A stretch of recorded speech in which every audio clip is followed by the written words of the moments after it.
A peaceful village hides a dark secret. The story takes place in the quiet English village of King Abbot, where everyone knows everyone's business. James Shepherd, the local physician, narrates the events. A wealthy man, Roger Ackroyd, lives in a grand estate called Fernly Park. He is well respected, but harbors a sorrowful secret.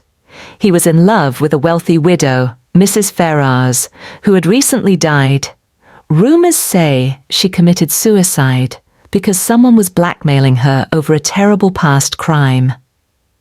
A murder shocks the village. One evening, Dr. Shepherd dines at Ackroyd's house. They talk privately, and Ackroyd confesses that Mrs. Ferrars had been blackmailed before her death. Just as Ackroyd is about to reveal the blackmailer's name, Shepherd leaves.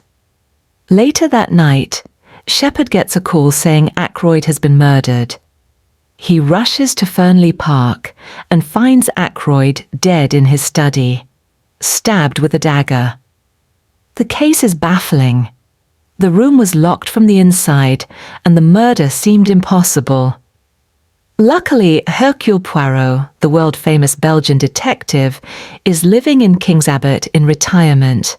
Ackroyd's niece, Flora, begs Poirot to investigate. Poirot examines everyone involved.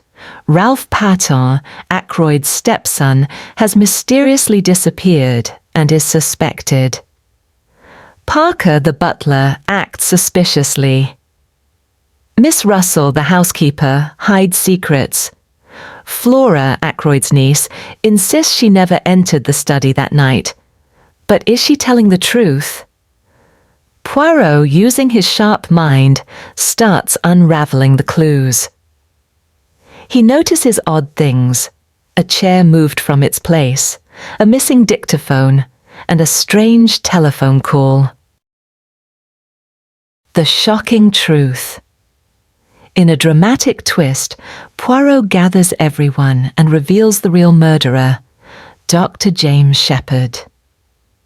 But how? Dr. Shepherd was the blackmailer of Mrs. Ferrars.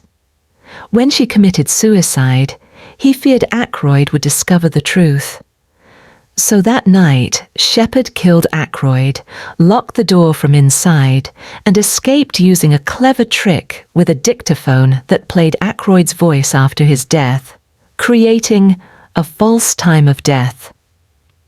The end of a genius crime. Shepherd confesses everything in a written manuscript, intended as a true crime record for Poirot. Knowing he is caught, he ends up his life rather than facing trial. Poirot, despite solving the case, feels sad. It was a tragedy brought on by greed, secrets, and betrayal. Please subscribe.